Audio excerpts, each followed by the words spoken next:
Hello बच्चों, हम आपकी पाठ्य पुस्तक क्षितिज भाग 2 जो 10वीं की है उसके पाठ प्रथम सूरदास के जो पद हैं उसका पद तीसरा उसके बारे में पढ़ेंगे और उसकी व्याख्या करेंगे।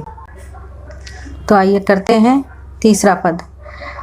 हमारे हरिहारिल की लकड़ी मनक्रम बचन नंद नंदन उर, यह दृढ़ करी पकड़ी जागत सोवत स्वप्न दिवस निसी, कान्ह कान्ह जकरी सुनत जोग लागत है ऐसो, ज्यों करुई ककरी। सूतो व्याधि हमको ले आए, देखी सुनी न करी, यह तो सुरती नहीं ले सौंपो जिनके मन चकरी। अर्थात देखिए, हमारे जो हरि हैं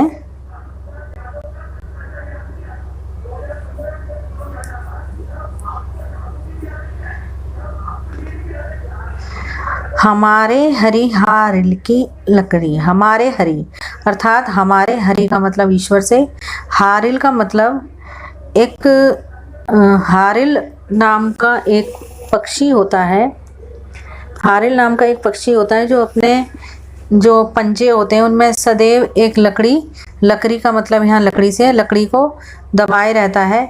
चाहे वह सोए या जागे, जहाँ भी जाता है, उड़ता है, कुछ भी करता है, वह उस लकड़ी को हमेशा ही अपने पंजों में दबाए रहता है। या ऐसा कहिए, वह पक्षी, हारिल नाम का पक्षी उस लकड़ी से इतना प्रेम करता है कि वह उस लकड़ी को छोड़ने के लिए कभी स्वप्न में भी सोच ही भी नहीं सकता। वह हर समय अपने पंजों में उस लकड़ी को दबाए ही रहता है। मनक्रम वचन नंद नंदन उर, मन से, क्रम से अर्थात कार्य से, वचन से मतलब कहने से, जो हम कहते हैं या बोलते हैं। नंद नंदन उर, नंद नंदन उर, नंद का मतलब है नंद, नंदन उर का मतलब है नंद का बेटा यानी श्री कृष्ण। यह दृढ़ करी पकड़ी, यह दृढ़ करी पकड़ी, करी का मतलब है बहुत ज़्यादा टाइट से या बहुत ज़्यादा, कहने का मतलब है मजबूती से हमने पकड़ रखी है। कौन? लकड़ी, वो सॉरी कृष्ण को। तो यहाँ गोपियाँ जो हैं वो कहती हैं, हे उद्धव, हमने अपने मन से, कर्म से, वचन से, हर इच्छा से या हर तरीके से केवल जो नंद बाबा हैं उनके लड़के श्री कृष्ण को या उनके पुत्र श्री कृष्ण जो नामक पुत्र है उसको ही हमारे मन ने जकड़ के पकड़ रखा है। जिस तरीके से हारिल पक्षी ने अपने पंजों में उस लकड़ी को मजबूती से पकड़ रखा है, इसी तरीके से जो हमारा मन है उसने श्री कृष्ण को उसी तरीके से जकड़ रखा है या पकड़ रखा है। अर्थात हम श्री कृष्ण के बारे में रात दिन सोचते हैं और रात दिन वो हमारे साथ रहते हैं। हम उन्हें स्वप्न में भी नहीं भूल सकते। जागत सोवत स्वप्न दिवस निसी, जागते हुए, सोते हुए, स्वप्न में भी, दिवस का मतलब दिन, निसी का मतलब रात। कहाना कहाना जकरी, कहाना कहाना जकरी, जकरी का मतलब जकड़े रहती हैं। कहने का मतलब ये है कि गोपियाँ जो हैं वो कहती हैं कि हम रात दिन सोते जागते हर समय काना काना जो है उसकी रट लगाए रहते हैं और उसे ही, उनकी ही याद में हम जकड़े रहते हैं। हम कभी उनकी यादों से मुक्त ही नहीं हो पाते।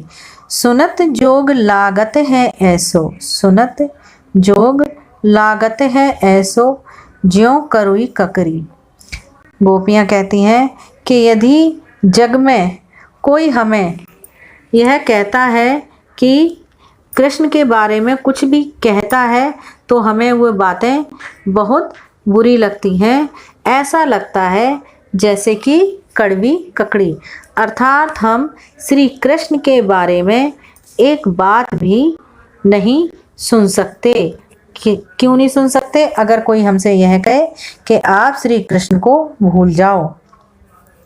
सूतो सूतो व्याधि हमको ले आए, देखी सुनी ना करी। सूतो व्याधि, सू का मतलब वह, व्याधि का मतलब रोग, और सूतो व्याधि हमको ले आए, वह तो जो रोग है वह तो हमें ले आए।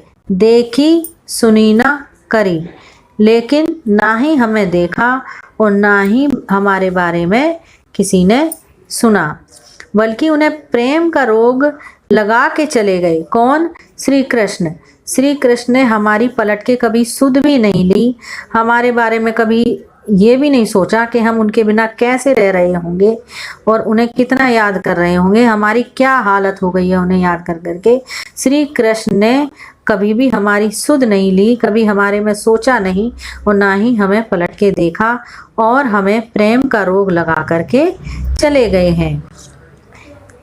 यह तो सुरती नहीं थे, यह तो सुरती नहीं ले सौंपो, जिनके मन चकरी।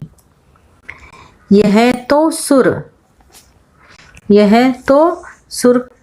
ती नहीं ले सौंपो, अर्थात जो तुम यहाँ पर सुर हमारे सामने बार बार दोहरा रहे हो कि ज्ञान मार्ग योग मार्ग के द्वारा परमात्मा को प्राप्त करो, ये उन्हीं के सामने जाके अलापो।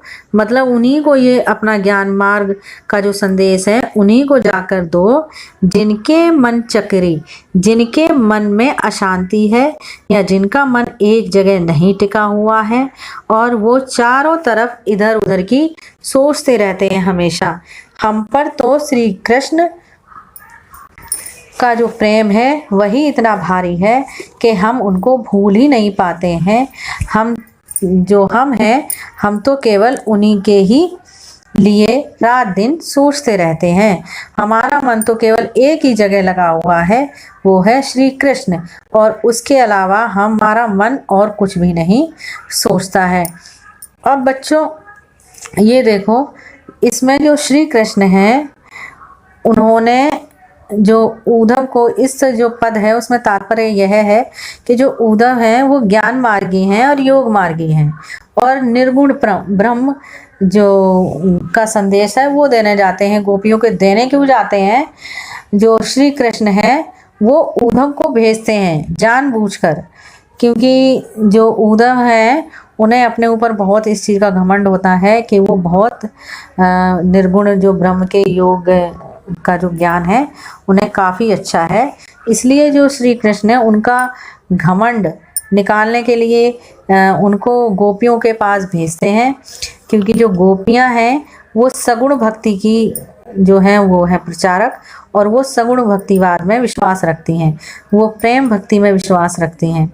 और इसीलिए जो कृष्ण है वो उद्धव को गोपियों के पास भेजती हैं। या कहिए यहाँ पर जो सूरदास जी हैं या जो राइटर है वह जो योग जो ज्ञान मार्ग की जो धारा है उसके विपरीत जो सगुण भक्ति धारा है उसको ज़्यादा उच्च बताना चाहता है, उसको ज़्यादा अच्छा बताना चाहता है। या देखिए बच्चों, ये जो है सगुण और निर्गुण जो भक्ति है उसके ऊपर ही ये काव्य है और इसमें निर्गुण भक्ति के ऊपर सगुण भक्ति को ही अच्छा दर्शाया गया है। तो बच्चों आशा करती हूँ आपको ये पाठ समझ में आया होगा और ये पद जो है उसकी व्याख्या भी आपको समझ में आई होगी। और अब आगे जो चौथा पद है वो आपको दिखेगा, आप उसके बारे में जानना और आपको ये पद कैसा लगा, इसकी व्याख्या कैसी लगी, इसके बारे में आप हमें कमेंट करके ज़रूर बताइए। Thank you.